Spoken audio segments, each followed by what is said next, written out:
Okay, we are rolling. So let's go back to the first slide. So this presentation is called Making Educational Videos Made Easy.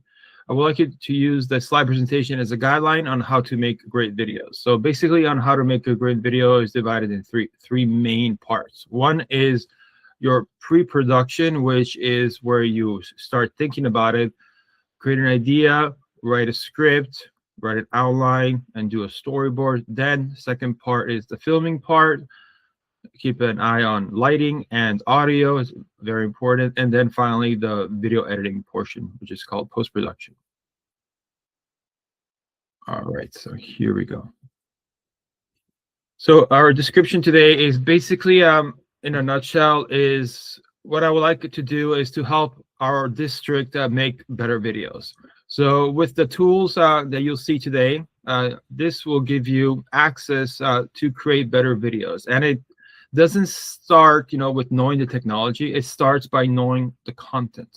So all of you are masters of your content, and my job here is how to represent that in a better way using the technology that we have. But really the biggest part here is the content, which is what you will create before.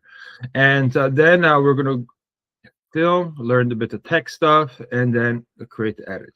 So basically, the objective today, which will be a little challenge because we do have 40 minutes left, and then you have some sandbox time too. This is where you actually get to play around and film and practice what I've been teaching you, is to create a short 3 to 5 minute video.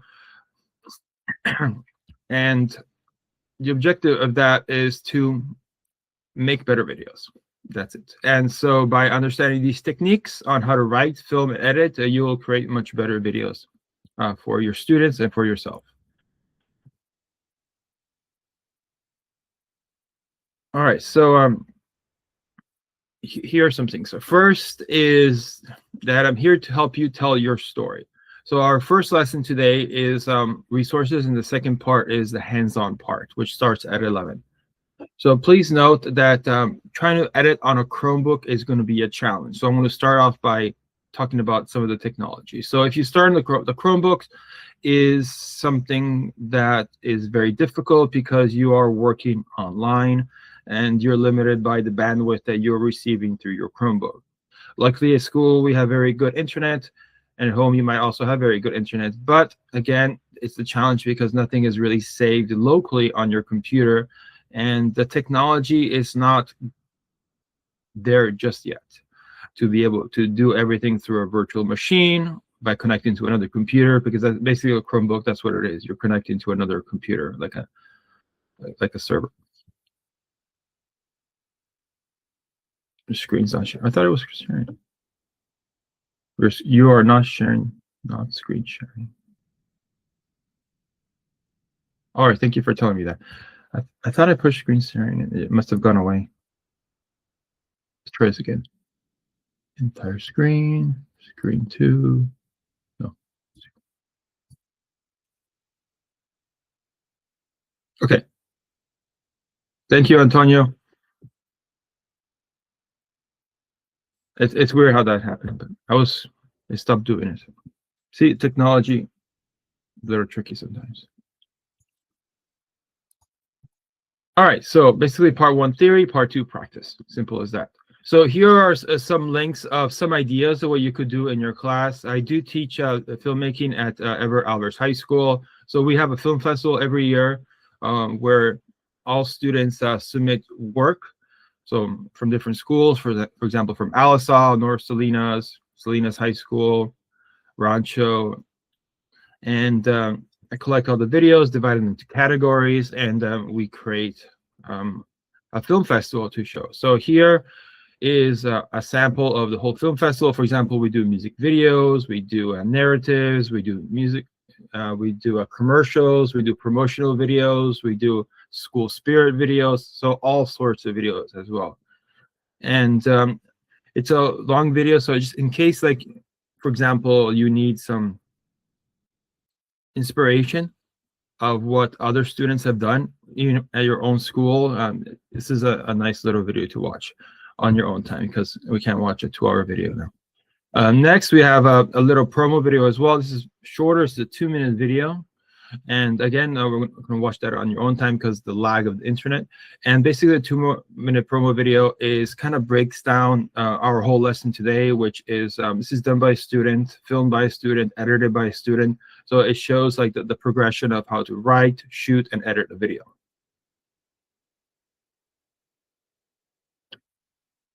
All right, and then here's a part 2. So I added part 2 a little earlier just because once we start our sandbox time, it'll be easier if if we have the media downloaded and ready on your computer.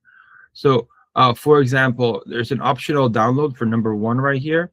So here is a short little video. It's not too big, so all you need to do is if you click on it and then you download it. So to download it, you will go to File and then click Download. So take a moment to download this video if you don't have any video assets to work with. So that'll just make it easier when you have your hands on training. So if you click Download, it will download into your download folder, and then you can access that video like that. In addition, we have 2 softwares which we're going to be looking at later on during our sandbox time, is Adobe Express and also DaVinci Resolve. So for Adobe Express, this will be the easy one to use. It's free, it comes on Chromebooks. One I recommend to use because you can sign in with your district website and with your Gmail access, and we have access to that. And then DaVinci Resolve has 2 versions, a free and a paid version, so you can download the free version, but you do need to use a Mac or a PC. It will not work on a Chromebook. It is a more complicated system. It's a professional editing system, but sometimes it's better to learn on a more difficult system because you can grow with it. While a limited one like Adobe Express will limit you on what you can do. However, what Adobe Express that DaVinci Resolve doesn't have is a lot of access to AI assets, for example, videos, pre-built text. So it just makes it easier to start with. But again, because it's working online, it's a little bit challenging because you have to work through the bandwidth of your internet. And then over here, we have some video resources as well. So going back to the first part, and here I provided a Google document with you with lots of different information to take a look at later. So basically, what I provided with you here are different information that you could use. For example, for filming, you could use a camera, you could use a smartphone for simple editing, different apps that you could use as well. WeVideo is a good one, Adobe Spark is a good one, some different professional ones. For example, Adobe Premiere, Final Cut Pro, those are all very good programs that we have too. Some audio and sound effects. This will help you make your video sound better. Audition, that is for audio, for some professional audio work. So we have a lot of Adobe stuff here, Final Cut tutorial videos. So basically a lot of great resources here for graphic design and photography. And this is something you would look back into. So say, for example, that you want to become a better at filming behind the camera. So that could be the camera behind your phone. So if you click on that, it will open up, and then you have fundamentals of video camera and shooting, knowing when to use autofocus, fundamentals of video, shooting with shallow depth of field. So it gets a bit more intricate. So again, I wanted to provide you with some resources that you can use later on. Okay, so in this demo, I was thinking of making it simple for everybody. For us to use Adobe Express, and also I could also show you DaVinci Resolve as well and how that works. So start thinking about which one you want to focus on more, and that's what we'll focus more at 11 o'clock.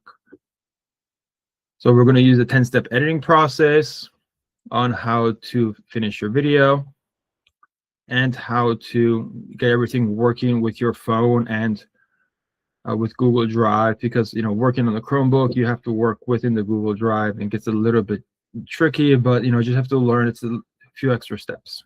So basically, steps to making a good video on one slide presentation is this: you get an idea, for example, like a story that you want to tell. Then you write an outline. So kind of like start developing it better into an outline with a clear beginning, middle, and end. Once you figure that out, you start writing a script.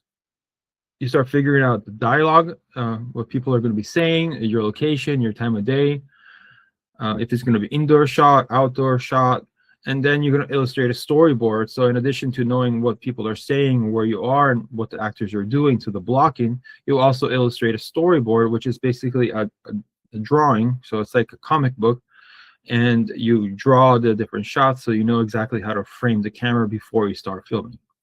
Number 3 would be use a camera or a smartphone to film and record with good audio. So smartphones have become very, very good. So there's different apps that you can use. You can use the app that comes with the phone as well. How to get that media off your phone, that's always a little bit of tricky part, and then get it into a computer or edit on a Chromebook using the 10-step editing process. So in a nutshell, that's what it is. So here is a filmmaking lesson review, and filmmaking again can be broken up into these 5 different parts. We have development, pre-production, production, post-production, and sales and distribution. So usually pre-production development is kind of like combined in there, and then sales distribution is kind of into post-production as well. But here's a more professional breakthrough or a breakup of filmmaking.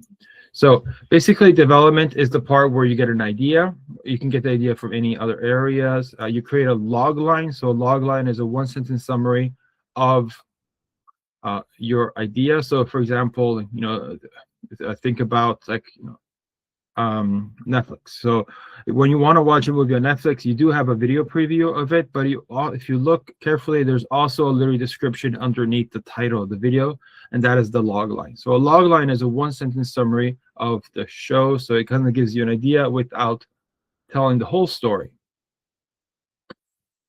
Once you've done that, you can start developing your pre-production, which is you start thinking about when, where, how are you going to be filming this thing? Who's going to be behind the camera? Who's going to be in front of the camera?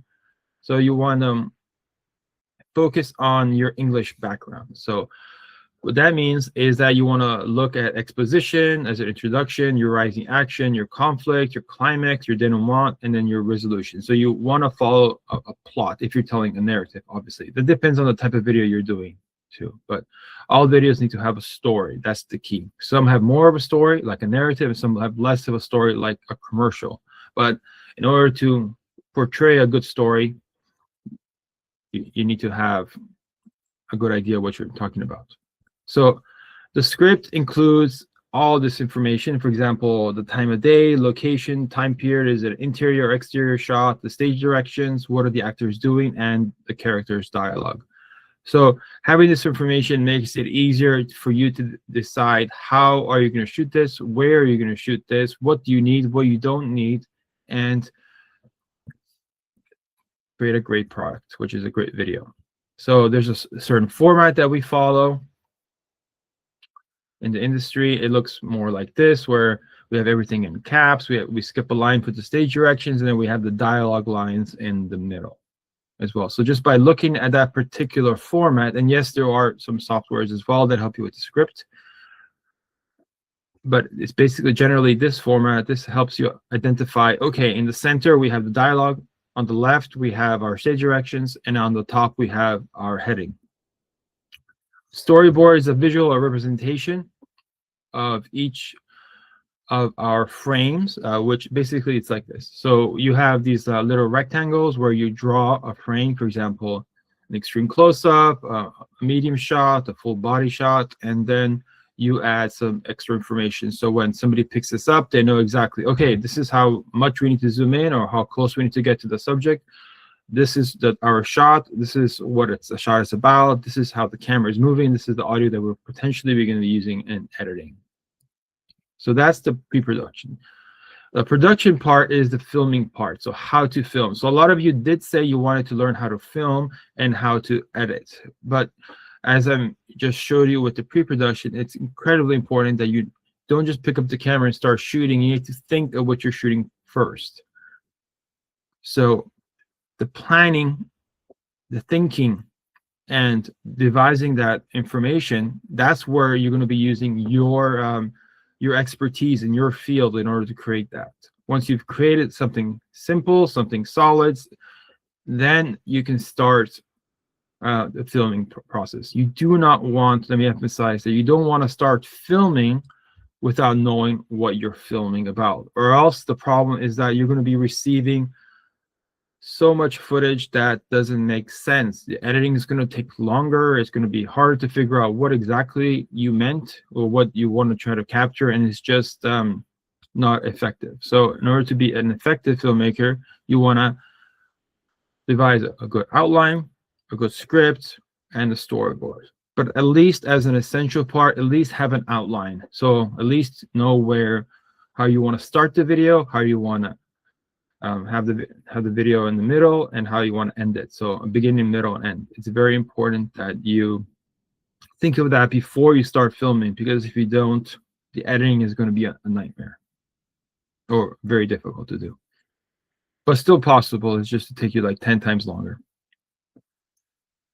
So here is going to be a little introduction on camera angles and shots, because the way that you see the world through a camera lens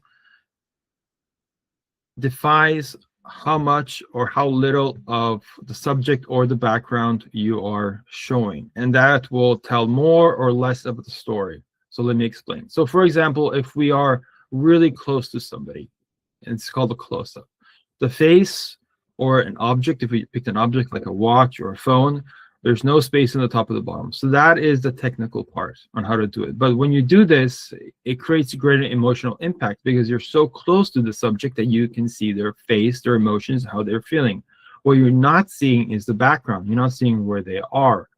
So you're not sure where they're placed in the world. So this creates a very in-your-face effect.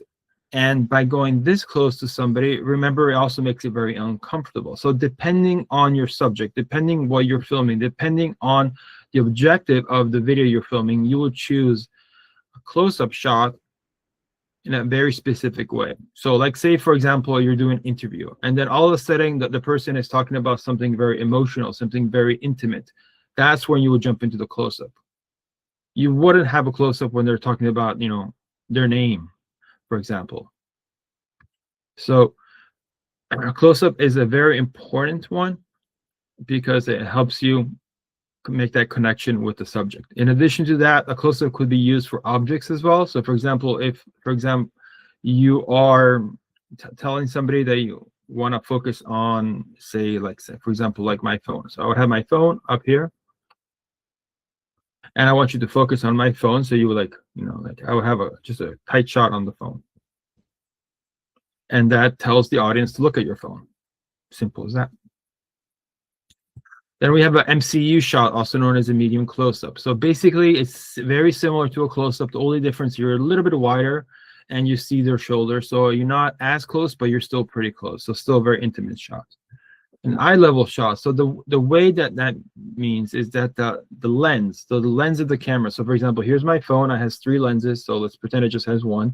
And so the lens would need to be at the height of the eye. So that would be eye level. So you want to do that when you don't want to make the person more powerful or less powerful, inferior or superior. You want to make them look the same. For example, during interviews, when people are talking, you want to have this eye level look, like the way that I'm actually filming myself with this camera that you're looking me through right now. It's eye level and it looks normal. So if I go up like that, it makes me look more powerful. If I go down like this, it makes me look more inferior. So the camera angle is critical. So when you're filming, just don't start filming and hope you get the shot.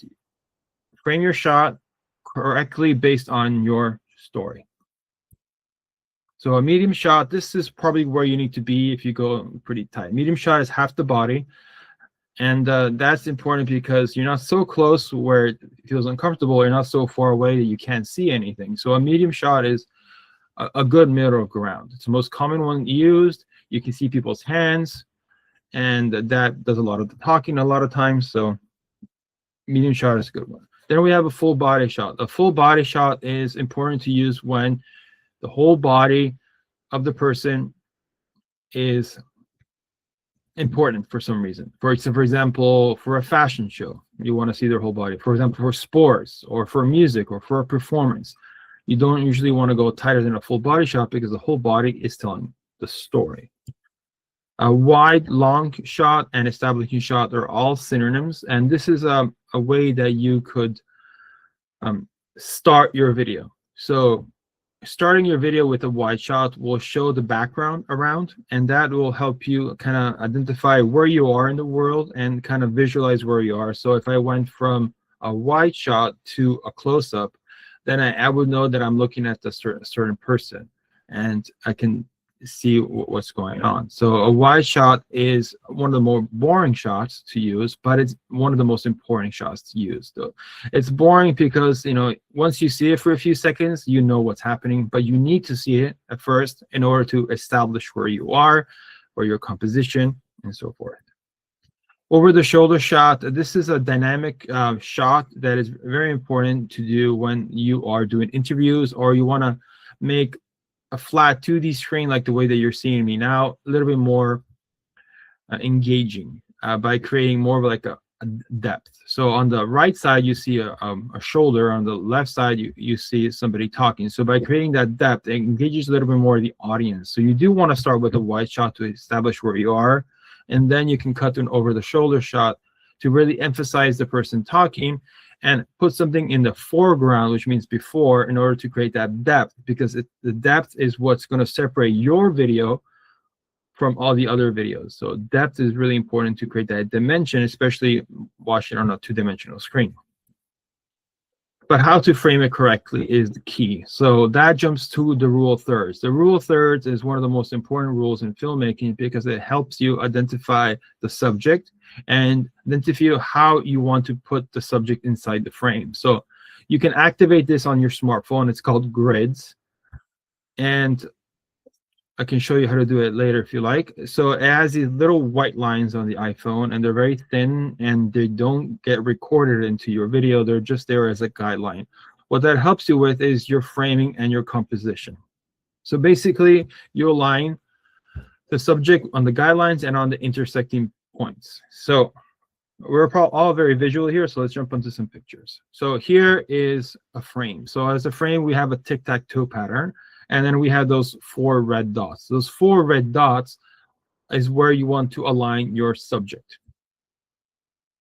So, for example, here we have a bird. So the bird, as you notice, the eyes on the upper left of this tic-tac-toe pattern, and the bird is looking to our right, to their left.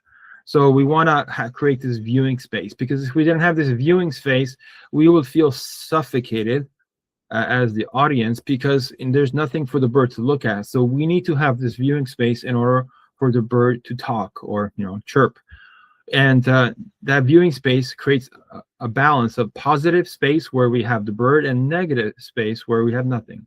Here's another example. So we have this person on the bottom right walking. So they're walking from the bottom right up, and we have this beautiful little area for them to walk through, and notice how everything is aligned correctly. Then we have the Joker over here. The Joker is doing a little dance. He's on the right. We have the positive and we have the negative space, so it kind of balances out. Also notice how he's looking to his right, which is our left, creating that viewing space as well. Over here we have another example where we have the horizon line done by the water, and we have it with the sky. So there's 2 ways you could frame this. One way it would be to do like 1/3 water and 2/3 sky, or the way it's here, it's 2/3 water, 1/3 sky. And this is not an exact science, so within the area should create a good picture. The reason why you want that, it creates balance. So you need to decide what's more important in the shot. Is the sky more important, or is the water more important? In this case, the water is more important because we have a boat, which is another subject, and on the bottom we also have those poles. So here's another example. We have, I think it's a wolf looking right, and we have that viewing space. He's on the top left, and this creates a beautiful harmony in your image. Here's another example where we have the horizon line on top. Here's another example where we have the horizon and the subject right in the middle as well. So that's framing. So audio is another really important part in your video. Audio is half or more of your story. Without good audio to follow what's happening in the screen, people are not going to listen. They're just going to go to the next video on YouTube. So purchasing a good microphone is more important than buying a good camera. Video is not as important. Plus, the new phones are way better than they used to be. But audio is something they always lack with, because audio doesn't matter like how expensive the microphone is. I mean, after a certain point, like a $300 microphone compared to a $1,000 microphone, it's not much different in price. I mean, in quality, I mean. So the most important thing is mic placement. So for example, if you have a microphone on your phone right here, and then you record yourself like this, the audio should be pretty good. If, however, you're trying to record somebody else that's far away and they're talking, the audio is going to be terrible because it's too far away. So the general rule with audio, you need to be about 6 to 12 inches away from the microphone itself to pick up a good sound. So there are different ways that you can do this, but basically, if you click on this link right here, you could hear an audio recording that I've created using this phone and this microphone, which is supposed to be one of the best microphones for a phone. And then here is another one, and then this is using a wireless Go system. See that works? Yep. Verifying. Okay. So this one is $144. They do have some cheaper ones. You could probably get, there's another brand too. If you're interested, I can show you for a third of the price. And these microphones here is a little mic, a little box here. It's wireless. It connects to your phone with a USB-C cable, and it also can work on an actual camera, and then you can get really good audio as well. So in that little clip, you can hear the difference between the two. But because we're running out of time and have 10 minutes, I want to make sure I hit some more things. The other thing is recording using a smartphone. So basically what you want to do is you want to change your settings to 4K, 24 frames per second, or 30, could work too, 1080 or 1080.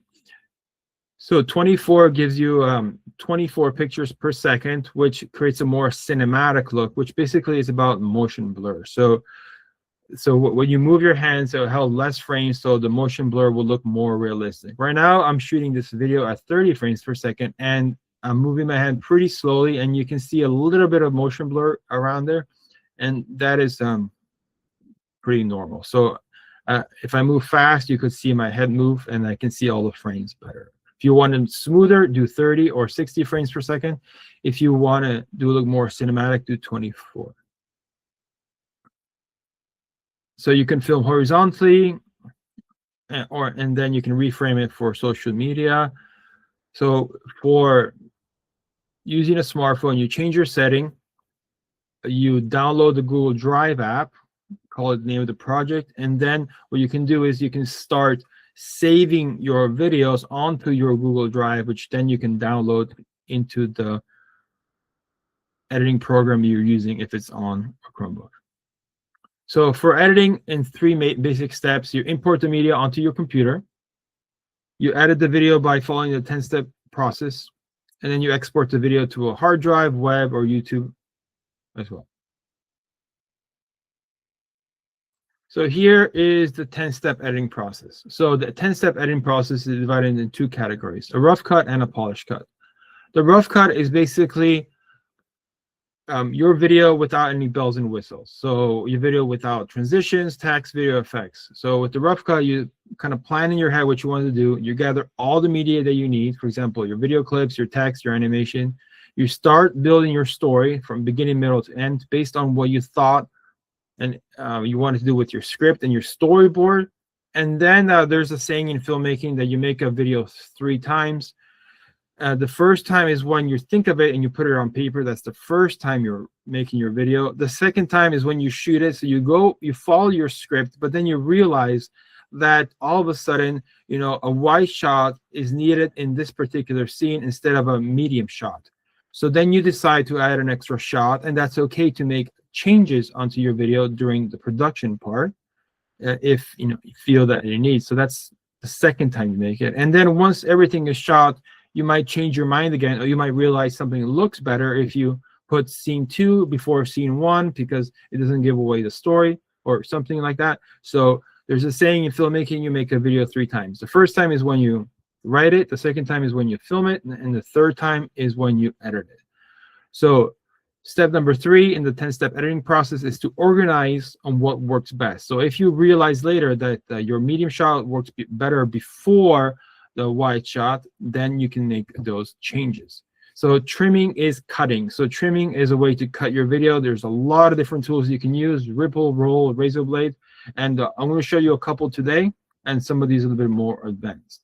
So after you've done that, you watch your video, make sure it's good, and then you start polishing it up, which means smoothing it out. For example, by adding transitions, by adding text, video effects, color correction, additional audio, and then you output it and figure out a way where you want to store it forever, like the cloud.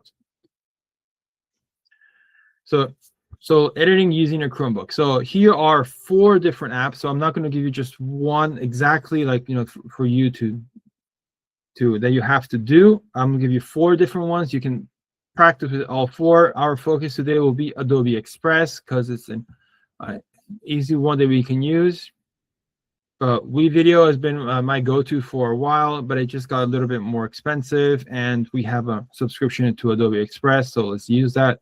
Canva Video and Screencastify. So some of these are very limited. So those are 4 that we have an option for. And then with WeVideo, here is how you would log on. So you would click on the app, you import the footage, you sign in, navigate, and then there are some educational plans as well.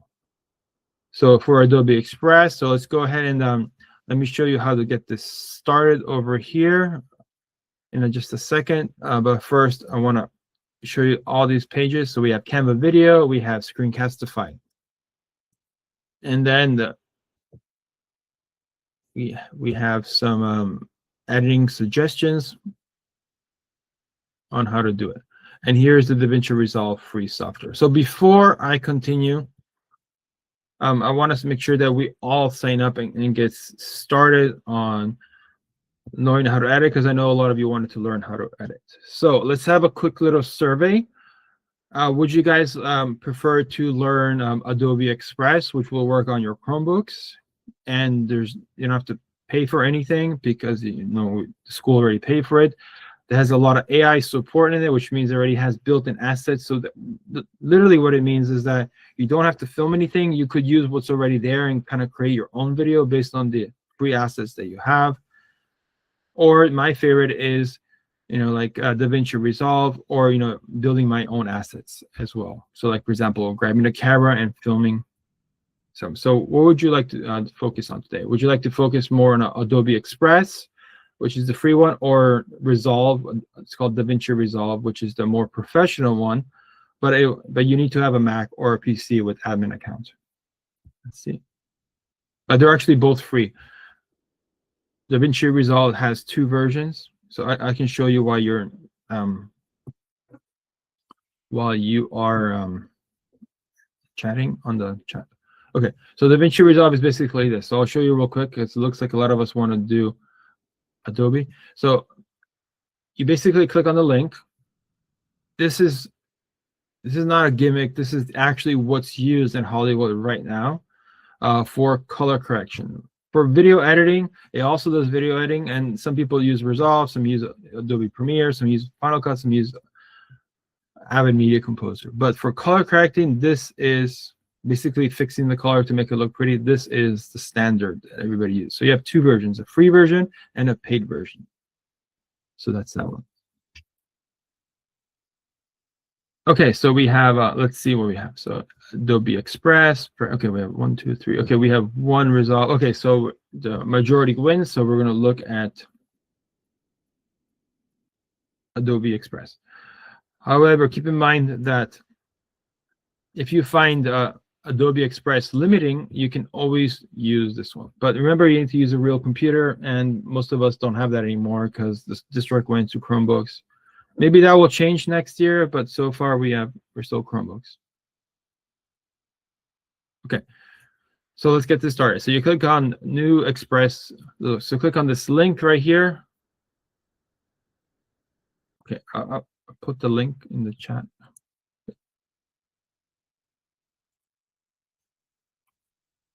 Oh, that's a long link.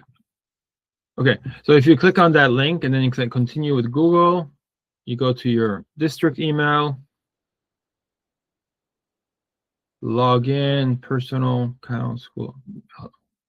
Try the school account, see if that one works. Okay, and then you should be in.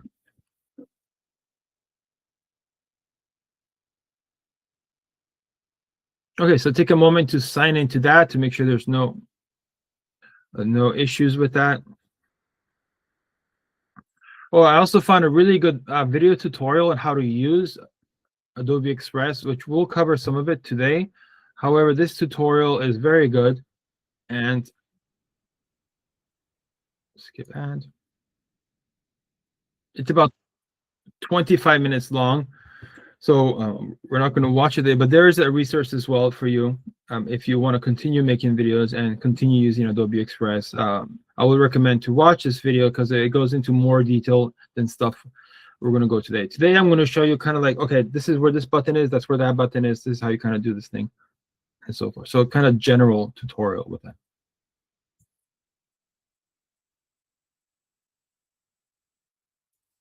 All right. Okay. So we do have 2 minutes left. Before I send you on break, I want to talk about some recommendations that I have. So, for example, if you are serious about like making videos, I recommend that you buy a computer.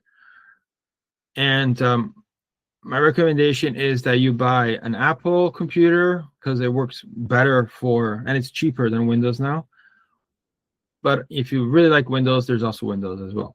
So the main difference is that with the Apple computer, you can use one more app called Apple Final Cut Pro, while on the Windows computer, you can't use it. So it just gives you more options. Right now, with Apple's new Silicon Macs, they're a lot faster than PCs at the price point.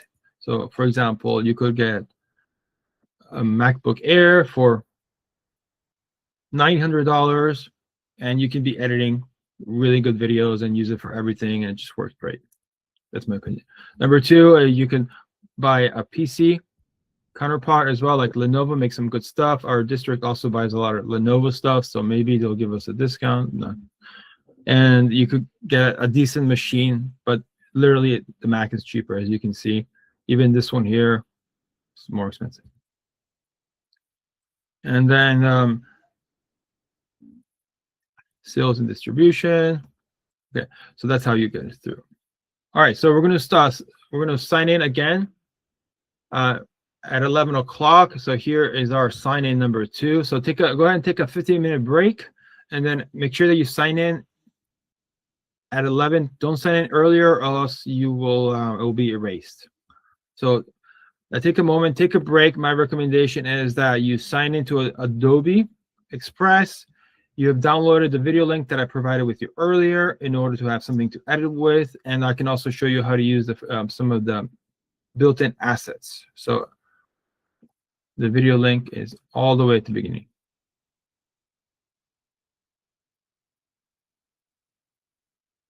Right here, optional download. So make sure you download that so you have something to edit with, something to practice with. All right, so we'll check back in at 11 o'clock. Thank you for listening, and I'll see you back at 11. Thank you.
All right, it's 11 o'clock. Welcome back, everybody. Hope everybody had a nice break. So we're going to start with the second part over here. So this part is called the practice time, sandbox time. So basically, you're going to work on your video edit, and then you're going to let me know if you have questions. But let's get started. So first thing is, don't forget to sign in. There's a second sign in. I just put it into the chat, and there's a link here on the presentation. So make sure that you sign in. So let me give you a minute to sign in. All right, everybody should be signed in. All right, so let's just back it up just a tiny bit. Before we jump into the sandbox time, I have asked people, what would you use to make videos? So I can help you a little bit more identify. So far, so here are some responses. In the past, for people who teach languages, it would be like use like a mini review lesson for different languages. For art, for example, how to do a demo video for an art technique. For ROP, for example, was used for recruitment. So does anybody would like to share what you would use these videos for? Like if you start making a video today, what would you be using it for your classes? So take a moment to answer that in the chat. And then I can help direct this next part a little better, this training.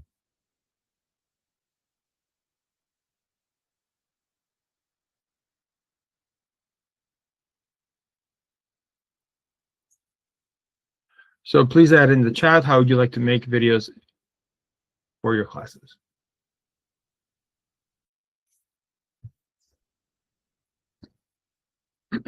All right, so some responses are, for math. So we have math one, so a multi-step math problem. Okay, so that sounds like a tutorial video. Tutorial video on multi-step math problems.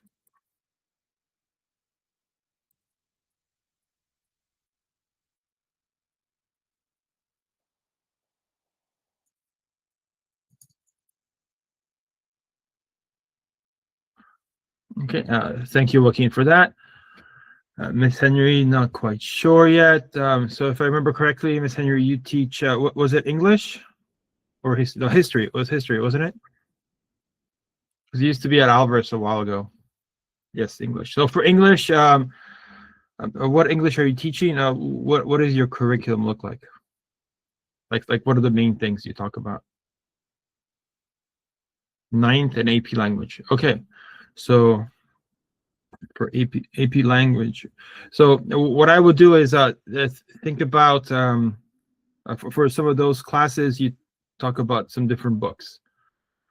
So for example, what you could do is, you could have them read the book, and then you could pick a scene in the book that you want them to recreate, but simplify it. Or you could have them do like an overview of the book. For example, we go from this location, scene location 1, location 2, location 3.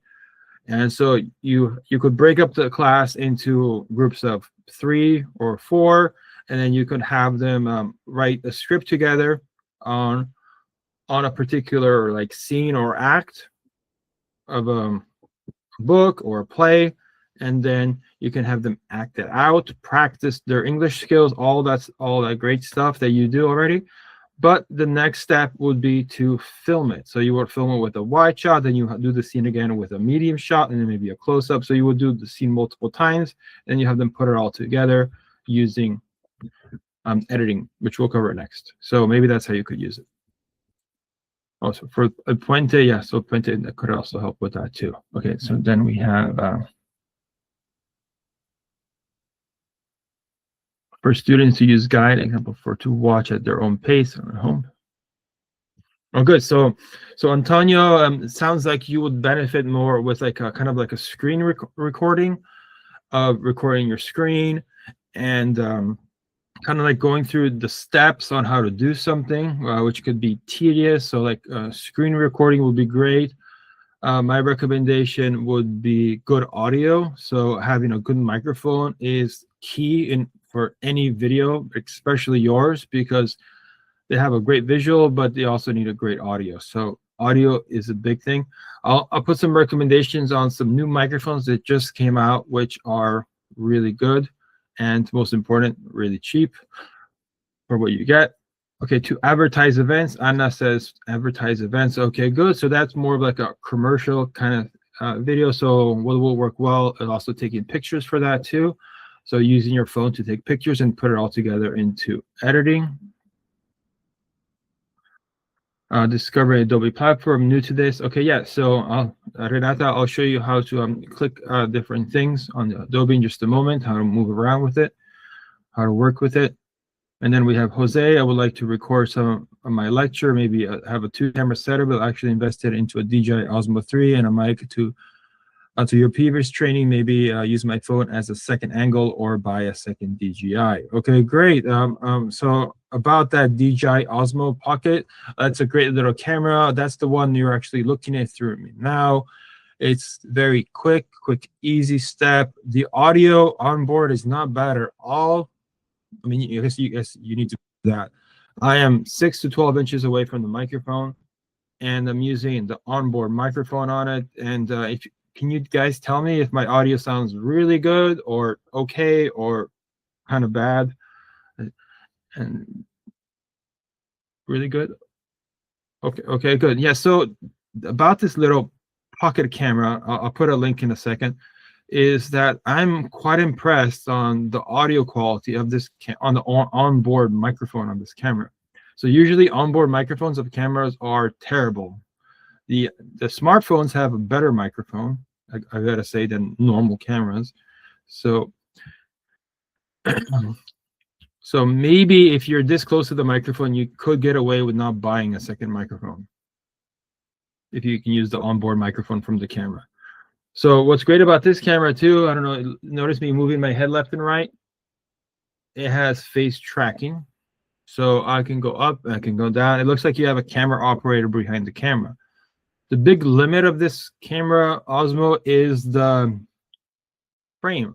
Basically, you only have one lens. There has been an update recently to be able to zoom in a little bit, but it's just a wide shot. So it is good to get an environmental area of your shot, but the bad thing is that you can't easily get close-ups unless you shove this camera in somebody's face. So the camera right now is literally like this far away from my face, so like the length of my hand, which is not very big, and you're seeing me in a medium close-up, which is kind of intimate. But if you wanted a close-up, I have to get this close to the camera, and then now this starts to get really uncomfortable. I mean, especially if somebody else is filming, because the camera is so close to you. So having a camera with a proper zoom would be best. Okay, so let me show you what I was talking about, the DJI Osmo. So it's called DJI Osmo Pocket. So let me show you that, and then I'll jump into editing. These are all great things, all great tools. This is a pretty new camera that's come out. The best thing about it is stabilization. So it looks like this. It's a little camera and has great stabilization. So DJI Pocket 3. I'll put a link in the chat so if you want to take a look at that. It's a sub $1,000 camera. And yes, it went up because of tariffs. So it was cheaper a year and a half ago, but now it's more expensive. Okay, so this camera, the benefit of that camera, this particular camera, you can buy a kit. It's called a creator kit. Not sure if it shows you here, but what you can do with the creator kit, it will allow you to add a microphone.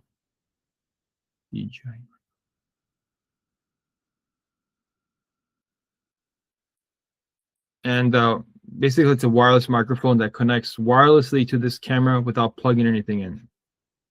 All right, so that's a really cool benefit. Also, here is a recommendation for a newer mic. So it's called a Hollyland Lark. Okay, so there's different types. So this is the Hollyland official store. And so there are a lot of different microphones here. I have these microphones here. These are great. They're so small, and I'll put this link in the chat. These mics are very small and have really good audio quality, but there's a cheaper one that just came out than that one. That one's still pretty cheap. So let's see. Jump on Amazon. I think Amazon might be easier. Okay, so I bought these for the class. These are not as good quality, the audio, but much better than your phone. And these are $60 for 2 microphones. So this will be really great for your class, because this is what ones I use in my class. Is because you can have 2 people talking to each other, and usually, it's not a monologue when you're recording videos. It's 2 people talking to each other, and this will be good. This will connect to your smartphone using a USB-C cable or Lightning cable. And then so there is a newer one. Okay, here's one. This one's $60. Okay, so if you're just going to use this on your smartphone, no, not a real camera, like the Osmo would also work on the Osmo because it's a USB-C connection. So I'll put this one in the chat. This is one that I read a lot of reviews on it. I heard the audio and it sounds really good. I didn't buy this one specifically because I use cameras, not phones, to record myself. And this feels like a really good combo to get, because it connects to your smartphone using a USB or Lightning if you still have the old ones, and you get really good audio quality from it. I did buy the higher end version of this. This is called the Lark Max M2. So I bought this one here. I bought this set, which costs $200 more. Just because this is what I do. And what this one here is like a really good option, but it gives you a lot of flexibility, but it does cost a lot more. I like this version because I can do basically anything I want with this. So I can connect it to a phone using the USB-C. I can connect it to a camera using an audio cable. And I can also have a little wireless headset so I can monitor the audio, because making sure that you have good audio is important, and it's wireless as well. So it's a whole kit. In addition to that, has something that is new to audio, which is called 32-bit float. So basically, if I start screaming into the camera, the audio will be clipped, also known as distorted. So when you have distorted audio, it means you can't hear it. When you can't hear it, you can't understand what's going on. So if your audio is too high, it gets distorted. If it's too low, you can't hear it. So recording in a 32-bit float is like taking pictures using RAW. So if you don't know what that is, it's basically it records a larger spectrum of audio of what we can hear and what we can't hear. So if you mess up your audio, you can recover it without damaging it. So in the past, what would happen is that you would record too loud and the audio will be distorted. So in editing, you can bring down the volume, but because you went over the threshold, it clipped. So if it clips, it distorts. If it distorts, there's nothing you can do to recuperate it unless you record in 32-bit float. So this will allow you to record in 32-bit float with your smartphone. It doesn't work on the cameras just yet because most cameras don't record in 32-bit float, but your smartphone does. So this is kind of like built for the future, I think. It also has onboard record, a lot of other things, but that's what I like about it. So this would be a good investment if you want a really good audio solution to use for many years. That's my recommendation for that. Okay. So I wanted to make sure I answered every question before I moved on, so I can help everyone. And by helping one, I might help more people. This is also a good option too. These are a little bit older, but these have really good audio capsules. They work very well, but they're not 32-bit mode.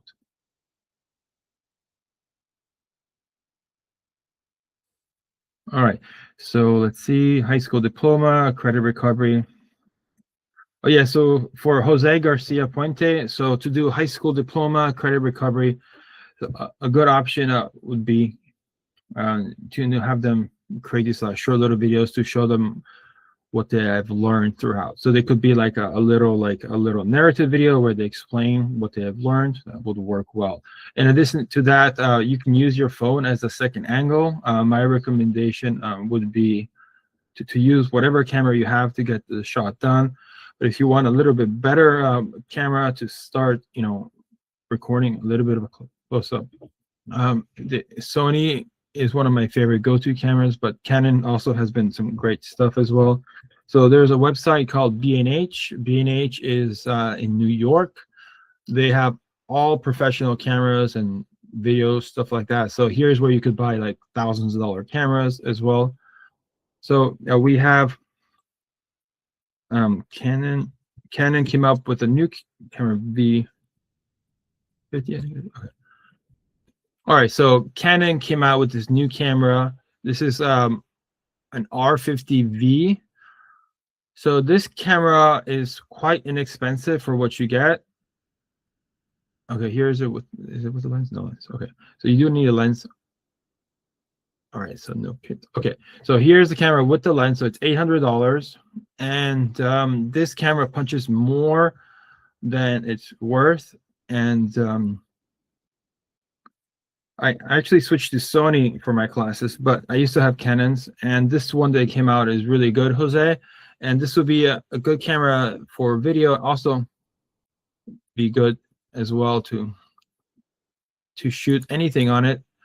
And it has a built-in. So it has a built-in fan, so it won't overheat, and it's good. It's good for video. It has a rocker as well. The main difference between a smartphone and a camera like this is that you have something called a sensor. So the sensor is how the image is captured. Let's see if there's a picture of the sensor. No picture of the sensor. All right. So basically, image sensor size. Okay. So image sensor, iPhone to APS-C. Okay. So let's see if I can find an image. So here are image sensors. So image sensor is how the image is captured. So for example, here's a nice image. Okay, so here in this picture here we have a screen. So we have phone cameras, or this dark green. Point and shoot cameras are like the really cheap ones we don't buy anymore. And then the APS-C is this darker blue. And so basically the difference in quality of your video is impressive compared from a smartphone to one of those cameras. So full frame is very expensive. So APS-C would be a good middle ground, and you get more light onto the sensor, which creates a better image with better low light performance, and it just works really, really great. So that's what that Canon camera has, is an APS-C sensor, which allows to capture more light and creating less video noise in your image because of the larger sensor. So that would be a good option. Get an interchangeable camera lens like that. So the V50, I read a lot of great things about it. Sony has its own version as well. But this one costs a little more, and I recommend spending a little more because I like cameras, but that's just me. So here is maybe I think it's $500 more, but this one here has the newer Sony generation sensor on it. The sensor on this camera is from, here's the sensor. That's the APS-C sensor, as you can see in the middle. Can I go zoom in? Yeah. So this has a newer sensor, and so what Sony does to save money is that they use the same sensor in different camera bodies. So a body is like where the camera is connecting. By having interchangeable lens like this and having an E-mount lens is a better option, even though it costs $500 more, is that you can have more lenses to choose from in the future. So when you want to upgrade, you can just buy a new lens and put it on this. Yes, you can do that with Canon as well. And Canon has some good options that have very good lenses as well, but it's very limited. So you're looking at maybe, let's say, 10 lenses for Sony and maybe 1 or 2 for Canon. And if you go into the full frame, it gets even more expensive with Canon, also with Sony for first-party lenses. And so this will be a good option. It has a lot of AI tools built into it. There's also the first generation to save some money, ZVE. That's the one? Yeah. So here's the one, approximately the same price as the newer Canon one. This is the older Sony tech on it. It's older sensor, not as good, but still really good, as long as you do it properly, which means your lighting is correct. And this will also be a good option as well. It is cheaper, and you still get all those Sony lenses in your choice. So you have like some choices over here on what to do. So I'm going to give you a link of the other one, because that's my favorite one. It does feel a little bit cheap in the hand because it's made of plastic. It doesn't have a fan, so it will overheat eventually, but it should, get at least 45 minutes before it does. I haven't tested it myself, but it should get at least 45. Okay. So I wanted to make sure I helped Jose, and hopefully I helped some other people too in some choices as well. Okay, let's jump into editing now. So you're going to go here to, where'd it go? So we have, so you're going to click on this link, login. Oh, before I start, does anybody have any more questions on possible camera tech or how to tell the story properly using technology we have?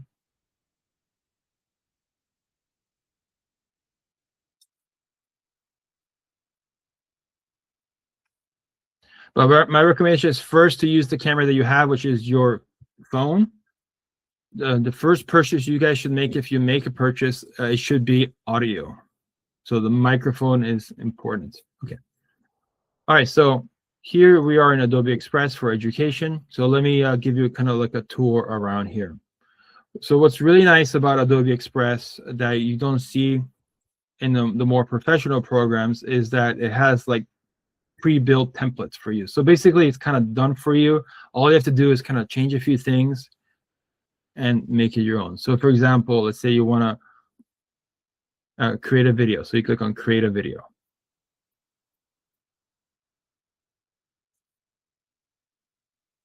And then when you click on it, it kind of gives you a tutorial of what to do. So let me make this a little bigger. Okay, so try to update editor. So that's how you can update the editor.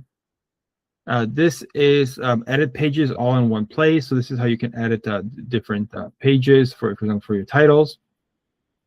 Here you have different menus, and this keeps updating all the time. So there are some new changes all the time, just like with Google. It doesn't tell you, it just updates it for you.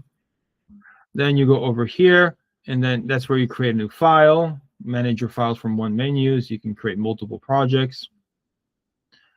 All right, so let's jump right in. So to upload files, for example, you would go to your download folder.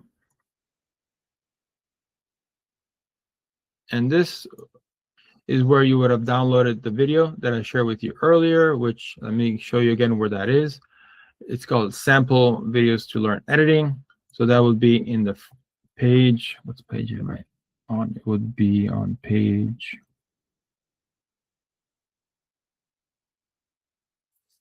number 13, or slides 13, I should say. Optional, you'll click on that link. It links to here.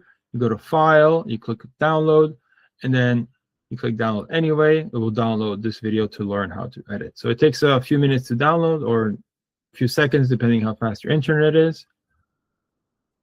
And then we want to click Upload. So we start by uploading footage onto it. So here it is. Click Open. And now the footage is being uploaded into the Adobe Express server, because we are working online. So this will work on a computer, and it'll also work on a Chromebook. So it is uploading right now. So we have your video, and if you click play in the video, simple as that. So if you want to start cutting your video, the way you cut your video is here on the bottom. You can click on this little edge. This is called a ripple edit. So a ripple edit will basically shorten or lengthen a clip. So in this case, this video is just, the whole video is in one clip. So when you're shooting your video, you will have multiple clips that you upload. And then you will drag them one at a time, and then you would shorten or extend the clip in order to cut the right part of it.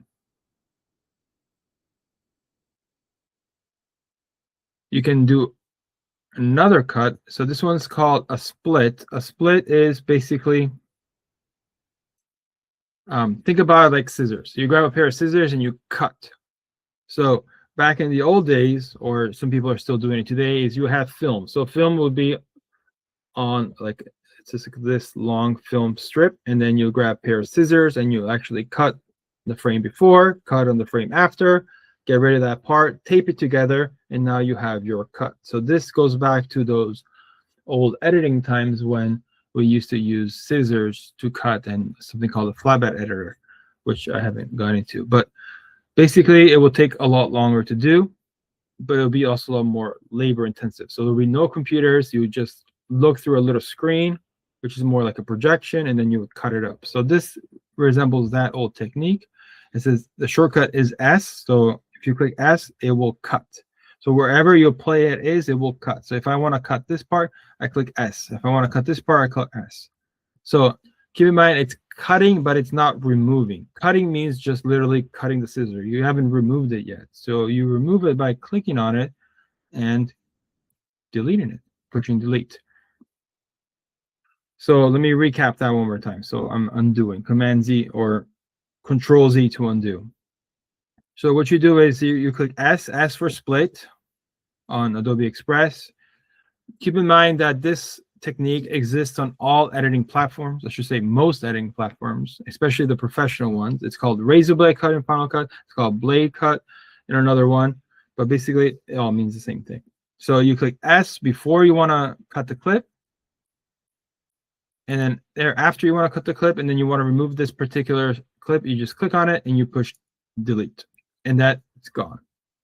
So to create your rough cut, you plan what you do, you gather your media, which is, upload everything here, and then you start organizing. So you start dragging all the clips down. In this case, we only have one clip. So you drag this one clip down, you watch a clip, make sure it's in the right order, and then you start trimming it to make sure you get everything that you don't want out of it. So you would just literally just click and click the part you don't want before and after, and it removes. Simple as that. So everybody give that a try. The most important part in editing is practicing. So you'll really get better at something if you practice. So let me give you a moment to practice that tool.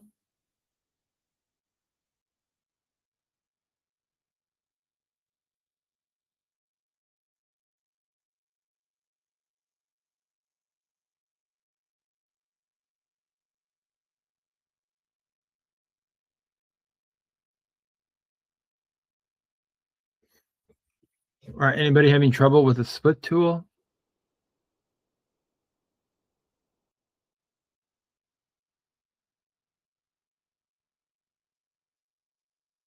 So to recap, I showed you two ways to edit. Number one is by grabbing the edge of the clip. That's called a ripple edit, which is what I'm showing you right now. And then the second way, if there's something in the middle that you don't want, then you use S for the split edit, which is basically cutting it with scissors. You want to cut it twice and then remove the part you don't want. Once you have all that done and you like your video, that's when you start polishing, adding transitions, titles, effects, color correction, and all that wonderful stuff, which I'll show you where all these little buttons are in a second.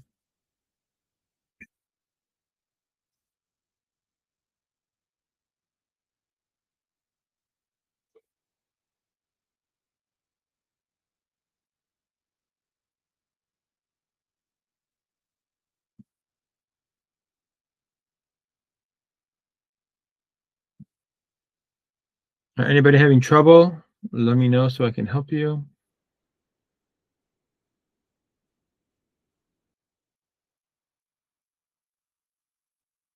See if anybody else had a question. Credit recovery.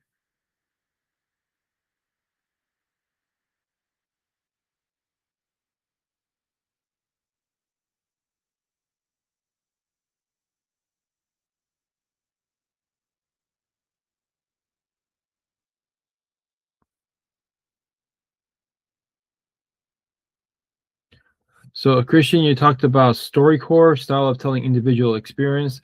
So that sounds like more of a documentary. So the way that I would film it would be by not writing the whole script, just writing the questions you're going to ask. So have that ready printed, and then record it with 2 cameras if possible. If not, start with the first 2 questions with a wide shot where you see the 2 people, and then again only having 1 camera. Then you would go to like a medium close-up or a medium shot, depending how sensitive the information is. I think that will work really well with that, and then you can start putting it together here. All right, doesn't look like anybody has any difficulty so far. So the next part I wanted to show you before we go into polishing is how to add additional content. So let's say that you don't have the content that you filmed, like this video clip, and you want to add content that's already built into Adobe Express. So in that case, what you will do, you go in the top left corner and you click on Add Content. So when you click on Add Content, you can see here you have media, audio.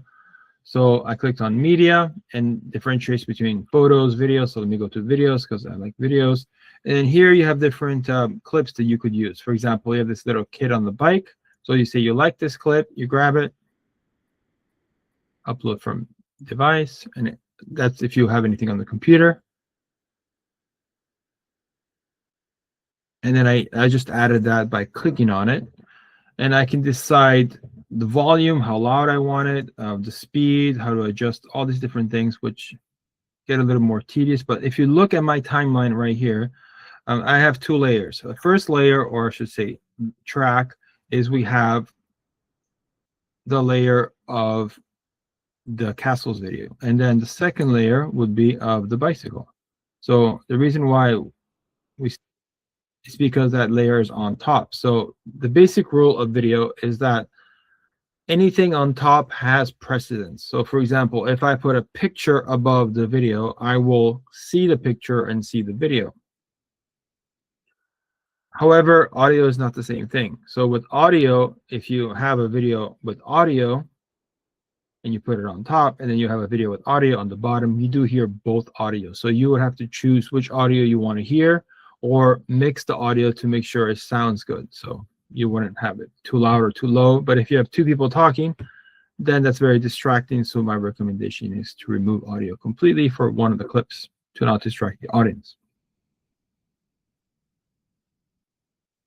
So that's how you add the video. So if you wanted to add the video, let's say after this castle video, you just simply just drag it and then place it where you want. So if you want it in a different part.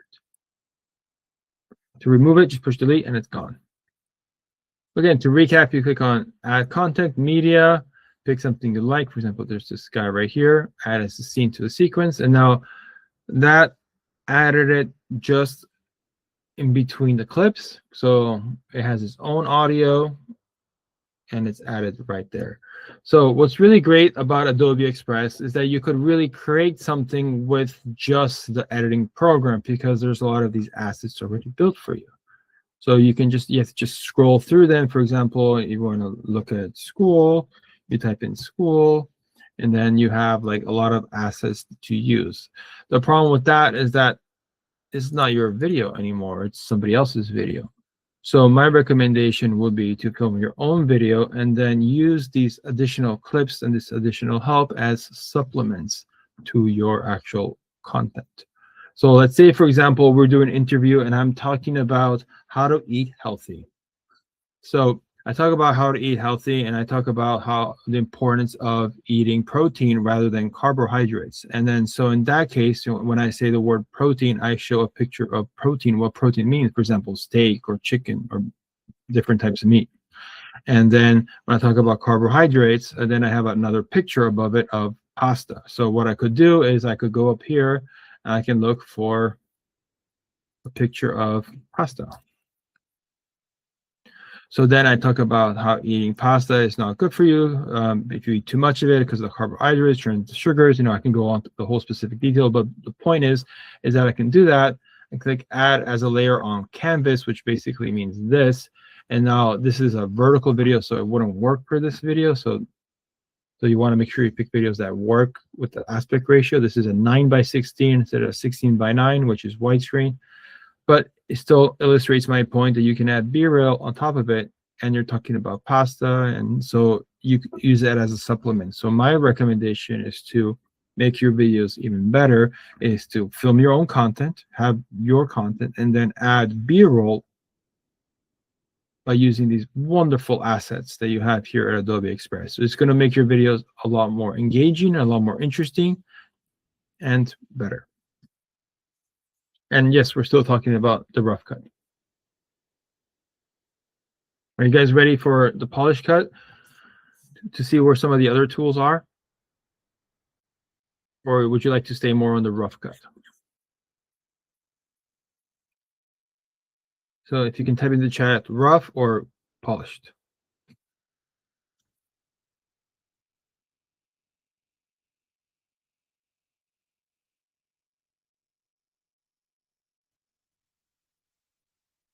Thank you, Joaquin.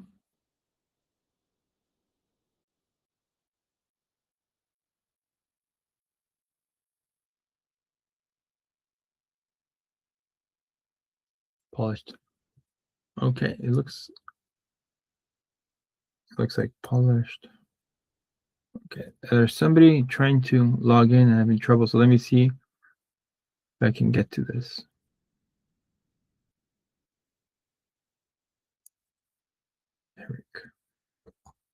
Eric here. He just emailed me, says he's having trouble logging in.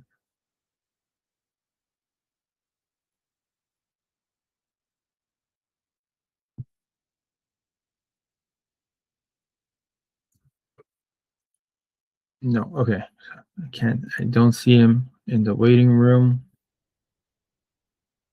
All right, okay, let's continue. So polish cut. So the first step in polish cut is going to be to add transitions. So let me show you where that is on the slide so you can always refer back to it. So you go here, you go to slide number, so many numbers.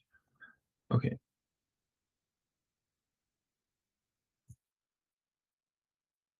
Right here, number 49. So slide, no, wrong one. Where did it go? What is 49? Okay, number 49. So transitions. Transitions is a way how to blend one clip and another clip together. Then we're going to add text and video effects and color correction, additional audio, which are like sound effects, how to export this video, and archive it. So you guys ready? 6 minutes to do 6 steps.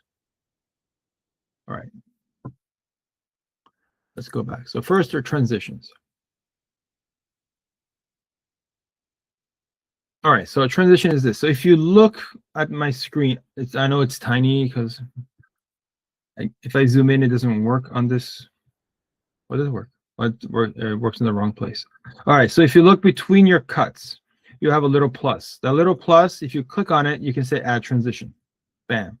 When you add transition, you have different options. So my recommendation is always use cross dissolve, which is this one, which will blend one image to the other, and only use cross dissolve for every video except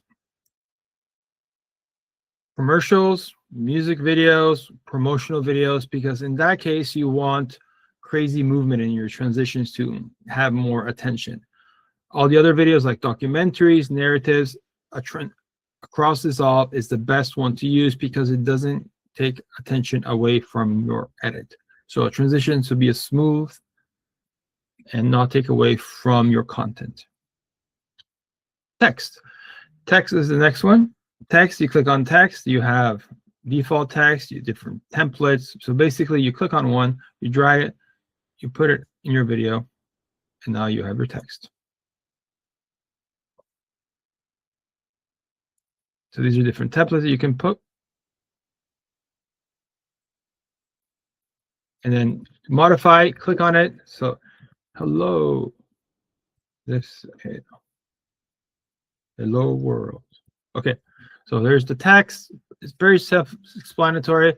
Just remember this: every single effect thing you put in the video, like a video, a text, a music effect, they all have specific tools for that, which means that you can modify anything you want or the computer allows you to do. For example, for this one, you can highlight it, you can change the way it's organized, do it like that. You can change the position, you can change the size.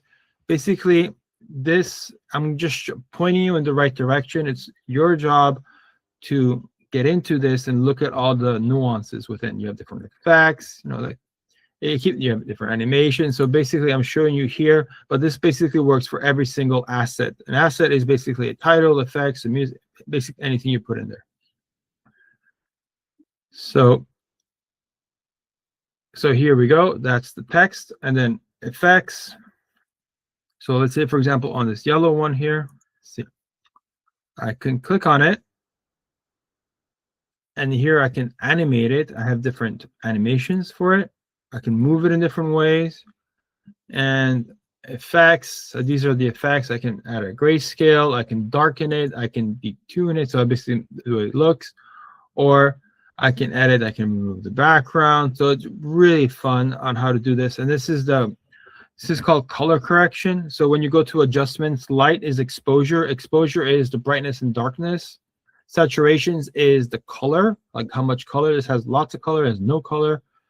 The warmth, warmth makes it more warm, and then I change the color here so it's not going to see as much, and darken. So that's color correction. Audio is additional audio. You can just literally click on audio on the bottom, find a song, which is really cool because everything is built into this app. That's why I've been using this app for the past year for this training. And you can just add audio, you have music, and it's just lovely. And the last and final step I want to show you is how to get this beautiful video to the world out there for everybody else to see, and that's called exporting. So to export your video, you need to go on the top right of the screen, and you have different ways to do it. My recommendation will be to download it first, so you have a nice download of the video. So for example, under download, you can choose MP4. MP4 is a great for video. And you have other options as well. You can change the size, upscale it to 4K, or leave it at 1080, or bring it down to 720 if your internet is terrible. Click download. And then what's really cool about this app is that, do you want it for YouTube or Instagram Reel? So you can decide if you want a 16:9 or a 9:16. So portrait view. So you can click on that, and you can just download that too, and it's just great. It's just awesome. Okay. So that's that part there. And then to share, you can even click on share, and you can literally just share it like on your Google Classroom here. You can on your Google Drive. So this will be number 10. Step number 10 is archive. How to use for the long run, because when you download the file, it lives on your computer, and as soon as your computer crashes, which it will eventually, then you lose everything. So it's always good to store everything in 3 different ways, at least 2 places. So one place would be like on your local hard drive on your computer, and number 2 would be on the cloud somewhere. And the third way, which is the more advanced way, which probably only Laurent will understand, maybe some other people, will be like on a home network system called a NAS. And then so you could go to Google Drive and then click add, and then you can add your video to your Google Drive. So that's number 2. Number 3 is on a NAS, is basically a private cloud that you would have to store all your media onto it. And it's basically a cloud device at home that sits on your desk. All right. Thank you very much for joining. Let me just pop in the eval. And then don't forget, you can always email me with any questions you might have. I think there's a link of it as well on the chat, on the thing here, on the slide presentation. Okay, there's a link right there, and then I have another link over here.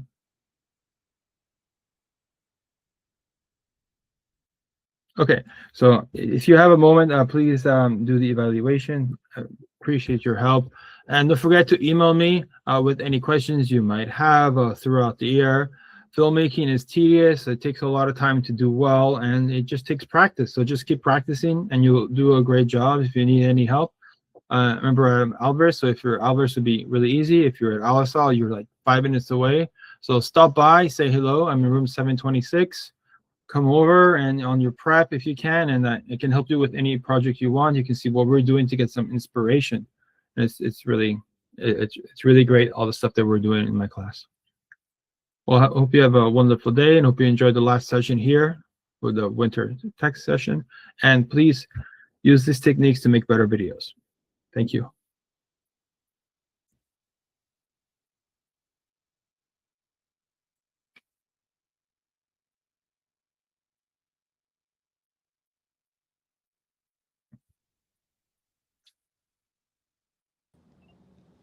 Thank you so much, Scott. All right, you're welcome. So how's it going, Jose? Can you tell me what you've been shooting? Well, there we go. I activated my camera.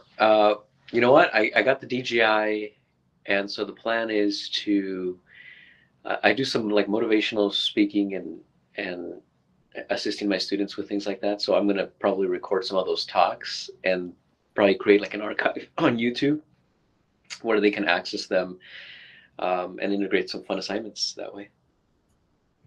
Oh, good. Yeah, so DJI is great. It's just the only gripe I have is just like it's just a wide angle, so it's just hard yeah, to it's only a one shot. So I do definitely. I also I have a few other cameras. I have a Canon G7X Mark II. I have a Sony ZV-1, I think. And oh, you have the one I was talking about then. I have a bigger one, which is a Canon R6 Mark II, and I just bought the 24 to 70 millimeter lens for it. The nice one, the one that cost me like $3,000 or something like that. Which lens? 24 to 70? 24 to 70. It's the I forgot the f-stop. It's the really low f-stop one. I forgot what the f-stop is. It's probably the 2.8. Is that for Sony or for Canon? Yeah, for Canon. RF. For Canon. Yeah, that's crazy expensive. Yeah, yeah. I just bought it. I just bought it along with the DJI. So, if anything, I will have I'll have the wide angle shot, like a stationary shot, and then the goal is to have the other maybe one or two other cameras with a different angle. I see. So are you gonna keep investing into the Canon ecosystem? Yeah, you know what? I'm pretty deep in it. Yeah. So you got the lens. You got the R6 Mark II. What else do you have? I also have the 50 millimeter 1.2 for the Canon. Oh boy, that's an expensive one too. Yeah, that one is ridiculous. That one was like 3,000 alone, 3,300 when I originally got 24/7. So I recommend to get a 70 to 200 next. 2.8 or a 4. 4 is a good too. Okay. It's cheaper. So I recommend to get that one, 70 to 200. Okay. I also recommend that you let's see. So you have the R6. How long have you had the R6 for? I've had it for like over a year now. 1 year? Yeah. So it's pretty new. You know the Mark III just came out, right? Yeah, I know. I heard it is a slight improvement. I heard they were having some issues with the autofocus, something like that. That they need to do a firmware update or something for the. Yeah, that's because new camera, but it's fine. So are you planning to do more video or photography? Because the R6 is a hybrid camera with more photo focus on. Yeah, I do want to use video. What do you recommend with my lenses for Canon wise? It depends what you're shooting. So far what you're missing is the 70 to 200. That's what would be good for stuff that's far away, but also if you want to get that really cool like shallow depth of field, the 70 to 200 would be great for that. Canon makes a great one. Okay. And it's also my least used lens that I say. But for photography, it's really good. For video, it's good if stuff's kind of far away. You need to kind of zoom in. Yeah. And maybe a wide angle lens, a 16 to 35. There's this one here. There's a 20 to 70, 2.8. I think it's a 20 to 72.8, and it's only $1,000 Oh, okay. from Canon, so that's a good deal to get. For cameras, your R6 is kind of new. So if you're going to shoot more video, I recommend the C50. C50. I'll write that down. But for video, C50, because it has a mic input on top, so you can has an XLR input, so you can plug in 2 XLR mics to it. Okay. And get really good audio. Also, you can record on dual channels, so multiple channels of audio digitally. It uses the same sensor as the R6 Mark III, and it has a fan for overheating. You just need to update your storage, because it uses a lot of storage if you shoot in RAW, Okay. 7K RAW. So that's one option. A better option would be, if you want to spend more money, for 5,500, I think it's on sale for 5,500. It's called a C80. Wow. The C80 is basically like a big DSLR, like body style, but it has everything I just told you. It's just video and no photos, and includes the audio built into the body, which is really good. The C50, you have to add it on top, which it comes with it too. It is a little bit more expensive, but you get a better image quality, mostly because it's just convenient camera to use. It has a big battery. You can add multiple batteries. Has the batteries are huge. It's the cinema line, so you can also add lots of different things. But you can run it for a long time. It has a fan, no overheating. It just works great. The thing is, it's 5,500. However, there is an older version called the C70. That one there is on sale at B&H for 3,500. And that one there is basically like the C80, but with a Super 35 sensor, which you can still use all your RF glass on. It's just the field of view changes. Okay. To a 1.6, 1.5 or 1.6 crop. I think it's a 1.6 on Canon. So 1.6 crop on Canon. So a 35 is more like a 50. A 50 is more like a 75. You get the picture. Yeah, yeah. So that's a good option as well. Canon, basically with the C50, they've upped the scale. With the R6 Mark III, they also upped the scale quite a bit. The big issue with Canon is the battery. Batteries kind of wear out quite fast on the Canon. However, they have this new version of the LPE6 battery, version 3, I think it is now. And that new version lasts a lot longer. But when you put the top handle on it, you have about an hour at the most of battery life. If you're shooting continuous video, you could plug it in, but usually want just running off battery. You could use something like this called a V-mount battery. Oh. You could plug that into the camera itself to get more juice out of it as well. But then you're dealing with more cables. What's nice about the C80 that it has all that built in. And then if you want to spend a ridiculous amount of money, like $9,000, you could get another camera, and that's called the C400. C400 is basically a little box camera. It's really good. It has ND filters. It records 6K RAW, stuff like that. Wow. So does the C80 too, but you have more options with that. And so you have Canon. Canon's great.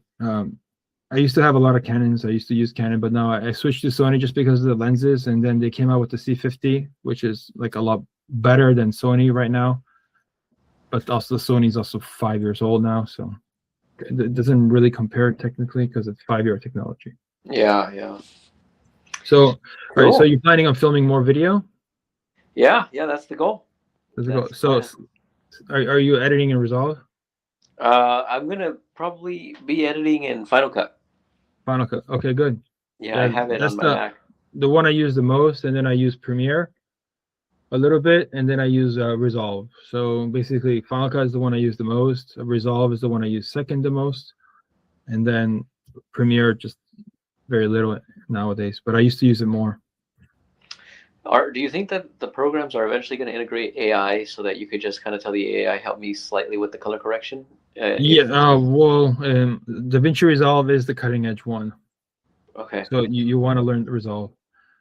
It has a lot of AI built tools in it. It makes it easier for you.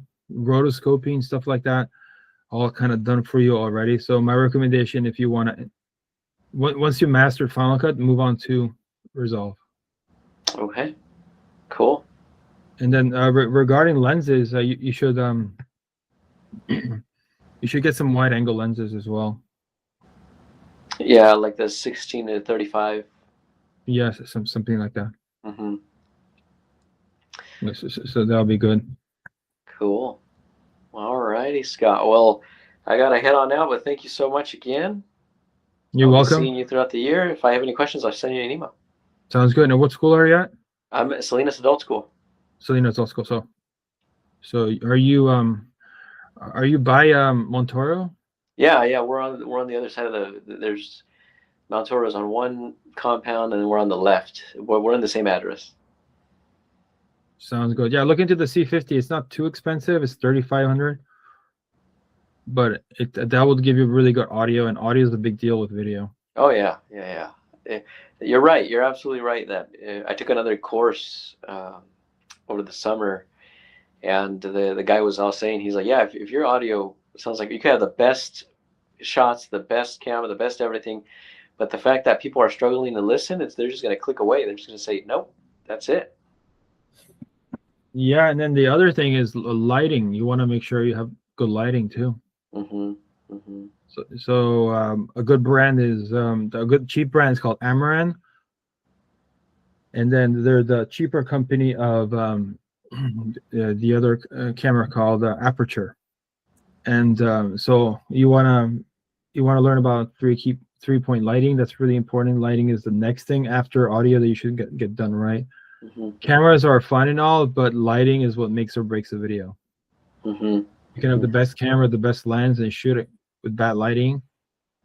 Whole thing is trash. All right, Scott. All right. Talk to you later. Have a good one. Bye-bye. All right, you too. Bye.